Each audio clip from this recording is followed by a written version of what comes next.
Hello everybody, I'm David Karlson, Assistant Recreation Director for the City of La Vista, and welcome back to Fun Fridays. Today's episode for Fun Fridays is gardening, and I'm at J.C. Park, home of one of our 3 community center community gardens.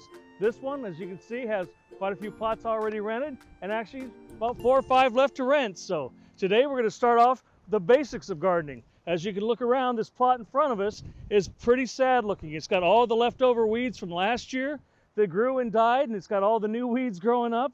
And you look at this and say, well, why would I want to rent this? It's going to cost a lot of time and effort on my part to get it ready to go. But the best part is, if you have the right tools, it's not going to take that much time. So first of all, geeking about gardening, you get to wear a geeky hat. Yes, I really do wear this to protect myself from the sun. So I'm going to get protected first and grab some tools here. First off, the best way to get this cleaned out quickly and easily is not on your hands and knees. I am going to use a yard thatcher. This is used to dethatch your yard, but I found out it works even better in gardens. So what I'll basically do is get started with these heavy weeds. Just get it. Look at that. Oh my gosh. It's dragging them right out right away. This will take no time to clean this garden out.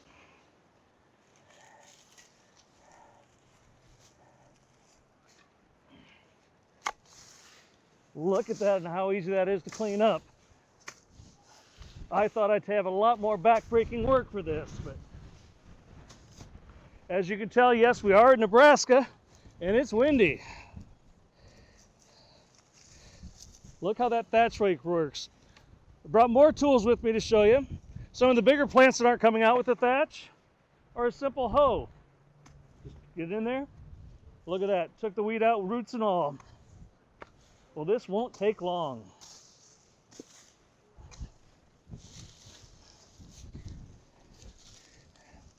As I mentioned, we have these for rent. It's just $20 per season to rent one. Just call the La Vista Community Center. We can send you out a form, or you can download one online, send it in with your check for $20, and you can rent a plot. We do have a water fountain over there and one close to all of our community gardens. You have to bring your own hose or bucket to water it in the summertime, but it works out pretty well to bring your own hose, drag it across here, water it a couple times a week. And all these gardens have been very successful. In all, we have about 26 gardens throughout the city, all being used by La Vista residents.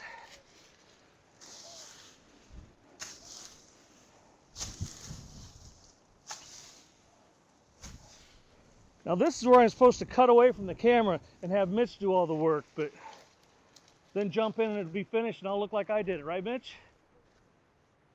Right, Mitch? I guess Mitch is going to keep filming. Well, I cleaned some of this brush away. But look at that. We got half the plot almost weeded. Got to be very careful with these tools. Maybe I'll have Mitch do a close-up of the tine here. Don't want that plastic blown away. But these are very sharp edges, so you never want to do it close to your feet. Always use an arm's length away, strike and pull.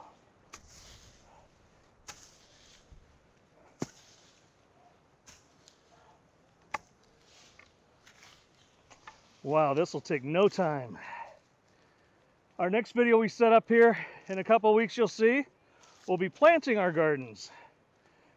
Now you're saying, what am I going to plant out here? This is full sun. My gardens at home are partial sun and shade, so I do my lettuces, my kale, all my leafy greens. Those you can start a lot earlier. I usually start those in my basement or grow lights in March, and then by April they're ready to put in the gardens. Out here though, for tomatoes and that type of thing, you want the garden soil about 4 inches down to be 55 degrees.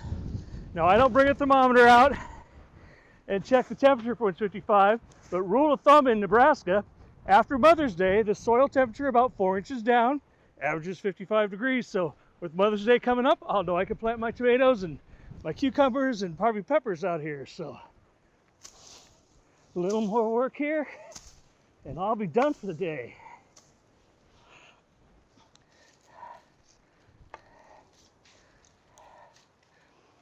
Now, not only people plant garden vegetables out here, but a lot of people plant flowers too.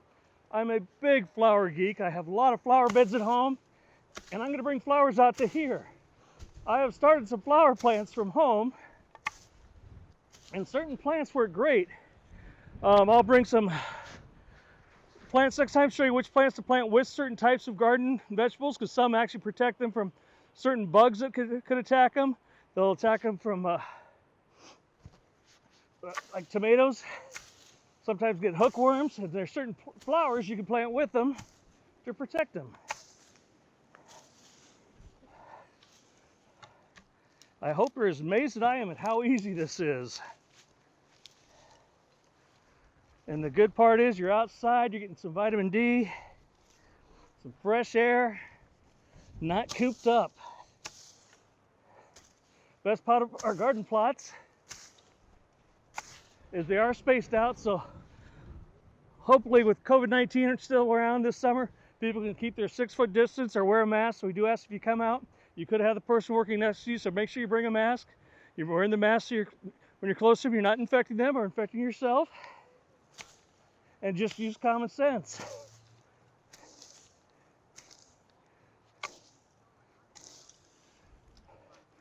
Now I got a few big ones here that I'm going to grab my hoe to work on. And this is a little hoe. This is more like a spade. And this is to get deep down the roots, more accurate strike with it. As you see, I got a tree root going here. Looks like a mulberry bush that a bird had planted. Oh, that's a big root system. I don't know if you can see the root there, but that definitely needs to come out.